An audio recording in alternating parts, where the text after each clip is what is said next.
Rescue groups. U.S. tally misses hundreds left in Afghanistan. Veteran-led rescue groups say the Biden administration's estimate that no more than 200 U.S. citizens were left behind in Afghanistan is too low and also overlooks hundreds of other people they consider to be equally American. Permanent legal residents with green cards. Some groups say they continue to be contacted by American citizens in Afghanistan who did not register with the U.S. Embassy before it closed, and by others not included in previous counts because they expressed misgivings about leaving loved ones behind.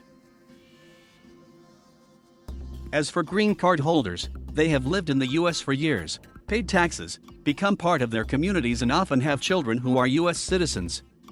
Yet the administration says it does not have an estimate on the number of such permanent residents who are in Afghanistan and desperately trying to escape Taliban rule. The fear is that nobody is looking for them, said Howard Chin, spokesman for the Cajon Valley Union School District in the San Diego area that is in contact with one such family who says they cannot get out. They are thousands of miles away under an oppressive regime and we're leaving them behind, he said. That's not right. Stung by the U.S. military's chaotic and deadly retreat, President Biden has promised that evacuation efforts will continue for the 100 to 200 American citizens who want to leave, most of whom he said are dual citizens.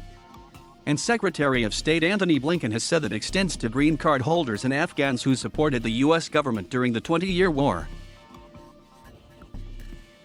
It's unclear how that will work without an active U.S. military presence in the country and the Taliban-controlled Kabul airport, a major way out of the country, now closed.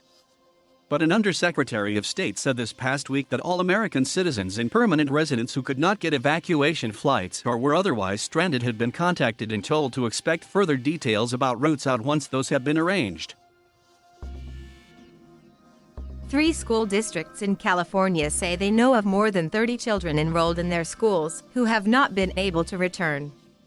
One family who has lived in Sacramento for years has been texting daily with their children's elementary school principal while trying to escape. The parents and 3 children, all legal U.S. residents, went to Afghanistan in April to care for their sick grandmother after being unable to do so for months because of COVID-19 restrictions.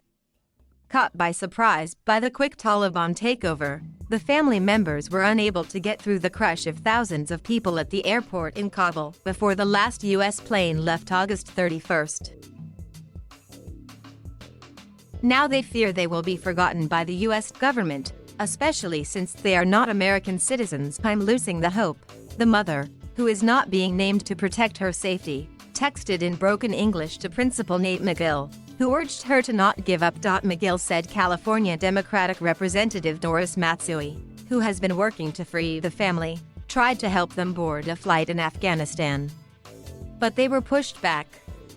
The family, whose 3 children are in 1st, 3rd, and 4th grade, fled amid tear gas and gunfire as U.S. forces and the Taliban tried to control the crowd.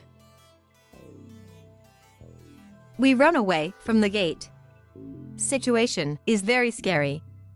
Kids are crying because of these firing, the mother texted, later adding, I totally lost my mind, sir. Today I saw my death. Mohammed Faizi, a green card holder from the San Diego suburb of El Cajon, said he and his wife and 5 children were stopped by the Taliban at a checkpoint on their way to the airport. His wife is a U.S. citizen. Faizi, whose family got out just before the last U.S. flight left, said he was asked at the checkpoint why he was trying to leave Afghanistan.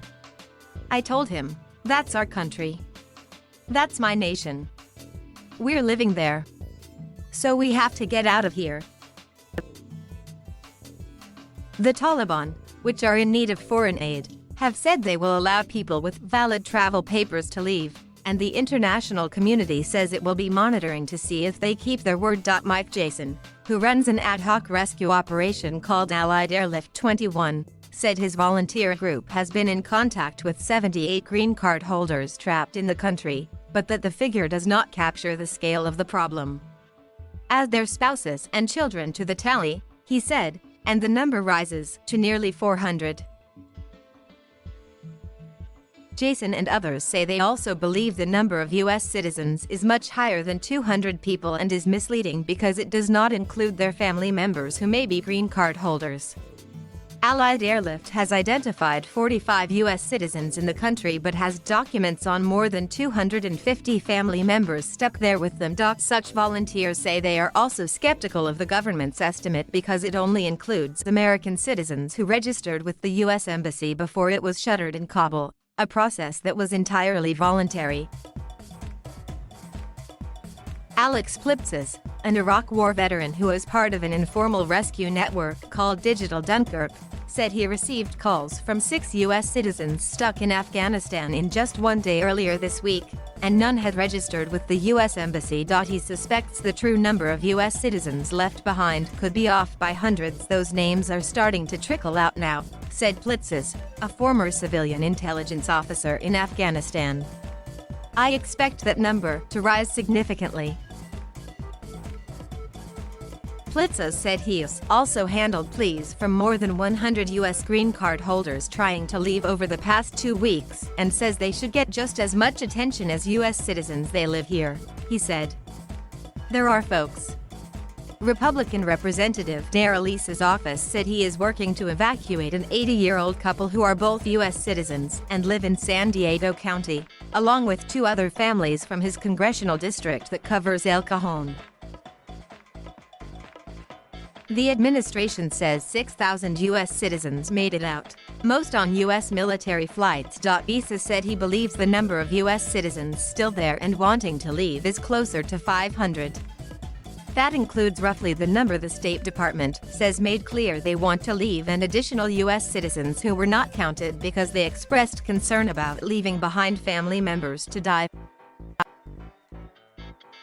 If you include the family members of U.S. citizens, the number of people could be as high as 1,000, he added, unless we continue and get the rest of our American citizens, and all those otherwise eligible out, we won't have done our job, Issa said. Republican Representative Don Bacon of Nebraska, a former Air Force officer receiving calls for help in the rescue effort, said the Biden administration needs to give a full accounting of those left behind and stop limiting its official tally to U.S. citizens.